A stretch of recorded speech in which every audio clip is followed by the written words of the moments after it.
Bonjour. Les suites permettent de décrire des phénomènes économiques, biologiques, physiques. Elles sont aussi très présentes dans les tests de logique de nombreux concours. On vous demandera alors de trouver comment elles sont construites. Dans cette vidéo, nous verrons ensemble les deux types de constructions les plus classiques que nous appliquerons notamment aux suites arithmétiques et géométriques. Dans un test de logique, on peut vous demander de compléter cette suite. Si on l'observe attentivement, on peut voir qu'on passe d'un terme au suivant en multipliant par 3. Ainsi, le premier terme manquant sera 162, 54 fois 3, et le suivant, 162 fois 3, donc 486. Si l'on veut définir proprement cette suite, je vous conseille d'utiliser un tableau en indiquant les indices associés aux différents termes et de le compléter avec un et un plus 1. Ainsi, en écrivant la relation entre deux termes successifs, c'est-à-dire entre un et un plus 1, vous obtenez un plus 1 égale 3un. Et si vous rappelez que u0 égale 2, vous obtenez la définition par récurrence de cette suite. Dans ce deuxième exemple, il est très difficile de passer de 1 à 1 demi et de 1 demi à 1 tiers et de 1 tiers à 1 quart avec une même opération. Par contre, on peut constater que ce sont les inverses de 1, 2, 3 et 4. On va donc trouver très facilement les deux termes suivants, 1 cinquième et 1 sixième. Pour trouver la définition mathématique de cette suite, on va utiliser la même méthode que précédemment. On complète le tableau et on cherche la loi qui explique la construction de cette suite.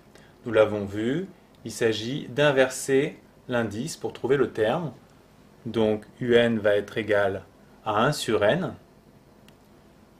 On a ainsi obtenu la définition explicite. Notez bien ici que le premier terme a pour indice 1, il faut le préciser.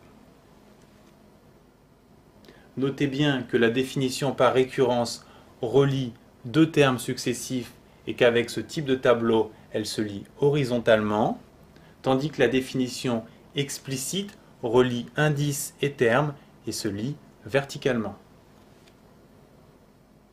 Enfin, repérez bien que définition par récurrence et explicite auront dans cette vidéo chacune leur couleur. Parmi ces deux suites, l'une se définit facilement de façon explicite et l'autre par récurrence.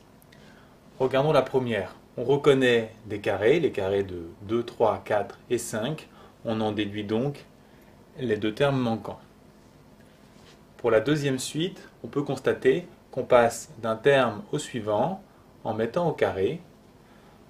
On obtient donc 16 au carré, puis 256 au carré.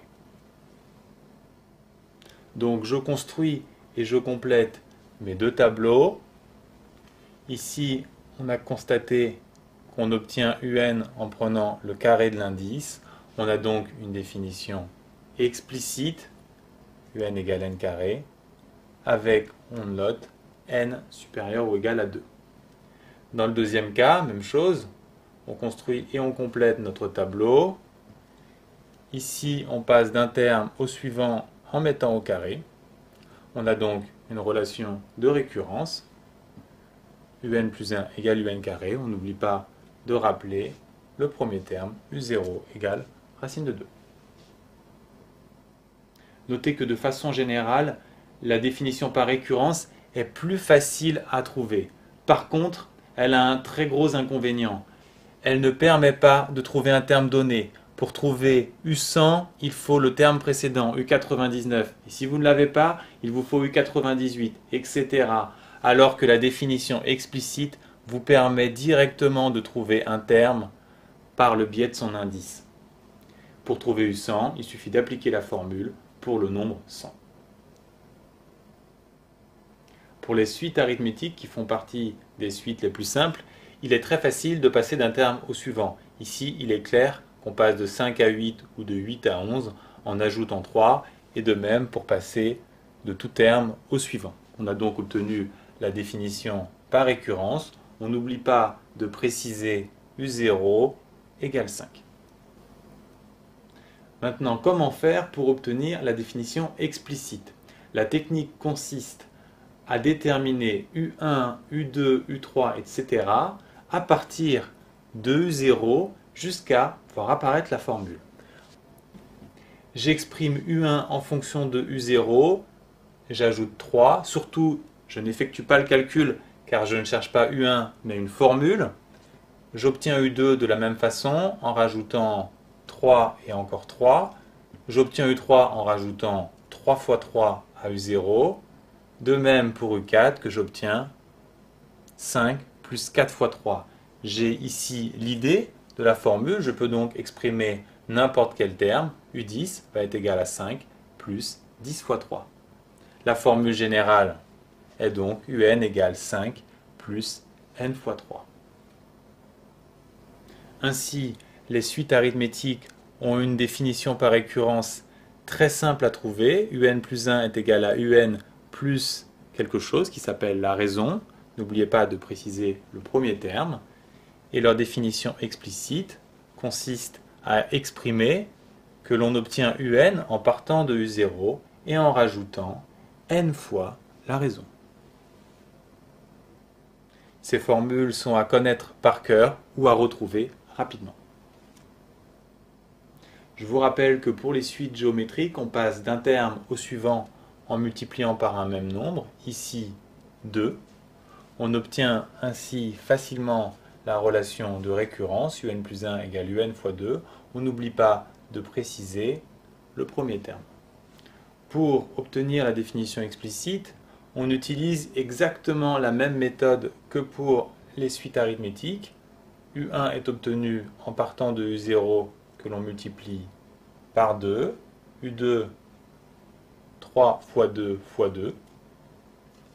De même pour U3, pour U4, on généralise. Une série de multiplications génère une puissance, ici 2 puissance 4.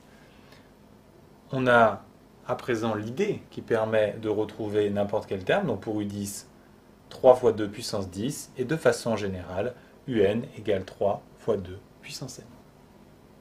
Pour les suites géométriques, on passe d'un terme au suivant en multipliant par Q. Et si on précise le premier terme, on a la définition par récurrence. Et pour la définition explicite, on part de U0 et on multiplie n fois par la raison Q. On obtient donc U0 fois Q puissance n. Ces formules sont bien entendu à connaître par cœur ou à retrouver rapidement. Que retenir? Tout d'abord, il faut bien distinguer pour une suite terme et indice. Il faut également savoir qu'il existe deux types de définitions. L'une qui décrit le passage d'un terme au suivant, la définition par récurrence, et l'autre qui décrit le passage d'un indice au terme, la définition explicite. Dans une définition explicite, UN est directement exprimé en fonction de n. Son étude sera relativement simple. C'est beaucoup plus compliqué dans une définition par récurrence, car UN plus 1 est défini en fonction du terme précédent.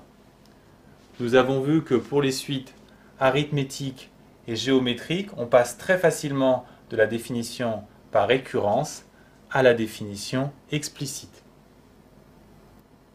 En revanche, pour d'autres types de suites, ce passage de définition par récurrence à définition explicite est beaucoup plus compliqué. C'est d'ailleurs très souvent l'objectif principal des exercices de suite.